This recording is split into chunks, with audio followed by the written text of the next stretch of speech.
Have you ever wondered why we keep going back to the things that break us? Why we chase the people who leave? Why we return to habits that hollow us out? Why we keep reopening wounds that never healed? We say we're done. We say, I'll never do this again. And then we do. Quietly. Secretly. Almost like we can't help it. We keep chasing what hurts us. And we call it love. We call it fate. We call it, I just have a big heart. But maybe it's not love at all. Maybe it's memory. Maybe it's the only language we ever learned for connection. I once knew someone who always fell for the same kind of person. They were charming, passionate, unpredictable. And they always left her guessing. She said she loved the excitement. But what she really loved was the hope that maybe this time the story would end differently. She used to say, I don't know why I do this to myself. But I think she did know, because pain had always come dressed as love in her world. Her father's anger was followed by an apology. Her mother's silence meant she cared, but just didn't know how to show it. And so when someone hurt her, it didn't feel wrong, it felt like home. That's the secret no one talks about. We don't always chase pleasure. Sometimes we chase familiarity. Because what's familiar feels safe, even when it isn't. We don't crave the chaos itself, we crave the comfort of knowing what comes next. And if pain was our first teacher, then love that doesn't hurt feels like a language we've forgotten how to speak. You see, the human heart doesn't care about logic. It doesn't care that you know someone is wrong for you. It only knows the rhythm it learned to beat to. If your heart grew up in storms, sunshine feels suspicious. If love was always something you had to earn, peace feels empty. And if being ignored was normal, attention feels dangerous. That's why we keep chasing. Not because we enjoy the pain, but because the pain feels like proof that we still matter. It's twisted, isn't it? We associate heartbreak with depth, as if suffering makes us more alive. But sometimes, suffering is just a habit, a place the heart returns to when it doesn't know where else to go. Sometimes we confuse intensity with intimacy. If it's not dramatic, if it's not complicated, it feels wrong. We've been taught that love must consume us, that if it's calm, it's not real. But that's not love. That's survival dressed up as romance. Love isn't supposed to make you lose yourself. It's supposed to bring you back. When we keep chasing what hurts, we're really trying to rewrite an old story. We find someone who reminds us of the person who once wounded us, and we think, if I can make this one love me, then I'll finally prove I was worth it all along. But pain doesn't turn into peace that way. You can't heal a wound by cutting it open again. You can only heal it by understanding why you keep touching it. I used to think we chase what hurts because we're weak. Now I think it's because we're hopeful. Because deep down, we still believe there's love hidden under the chaos. That maybe this time, if we're patient enough, they'll see us. Choose us.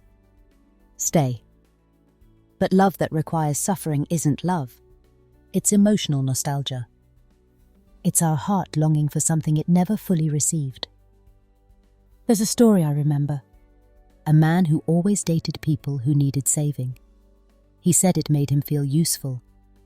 But what he didn't realize was that, as a child, no one ever came to save him. So he spent his life trying to earn the rescue he never got. He called it love, but it was really a repetition, an unfinished story trying to close itself. We all have those stories, and they keep finding us until we stop running toward the same ending. The truth is, we don't chase pain because we're broken. We chase it because once upon a time, it was the only proof that we existed to someone. And now, when things are quiet, when someone treats us gently, it feels wrong. Our bodies don't trust it. Our hearts think, where's the tension? Where's the danger? because peace to a nervous system built on chaos feels like loss. So maybe the real work isn't about avoiding what hurts, but about learning how to feel safe when nothing hurts. That's the strange part of healing. You miss the chaos you swore you hated. You miss the highs and lows. You miss the drama, because for so long it made you feel alive. But slowly, you start to see that aliveness doesn't have to come from pain. It can come from presence, from breathing without fear, from being loved without earning it. And yes, sometimes you'll still miss them, the ones who hurt you. Not because you want them back, but because they remind you of the version of yourself who still believed pain was proof of love. That version of you deserves kindness, not shame. They were only doing what they were taught. They were trying to find warmth in the only fire they knew. One day, you'll meet someone who feels different, not because they're perfect, but because you don't feel the need to chase. You'll notice how your body relaxes around them, how your mind stops spinning. And at first it'll confuse you. You'll think, why doesn't this feel intense? But that's the point. It's not supposed to feel like falling. It's supposed to feel like landing. Healing doesn't happen in a straight line. You'll still crave the people who hurt you. You'll still check their names sometimes or wonder if they think of you. That's okay. It's part of letting go, not with anger, but with understanding. Because once you see the pattern, you don't have to repeat it. You can just stand there, look at the flame, and finally choose not to burn. If you're listening to this, and some part of it feels too familiar, that's okay too. It means you're awake now. It means your heart is tired of reliving pain, and finally wants something softer. Don't rush it. Don't force it. Just notice. That's where it all begins. And maybe, someday soon, you'll realize the thing you've been chasing all this time was never a person. It was a feeling. The feeling of being safe inside your own heart. Thank you for listening, for staying until the end, for caring enough to understand your own patterns instead of running from them. You're not broken for wanting love. You're not foolish for trying again. You're human. And humans learn through pain until they learn through peace. You don't have to chase what hurts anymore. You can choose what heals.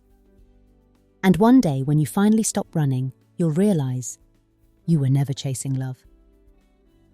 You were chasing yourself. And now you found you.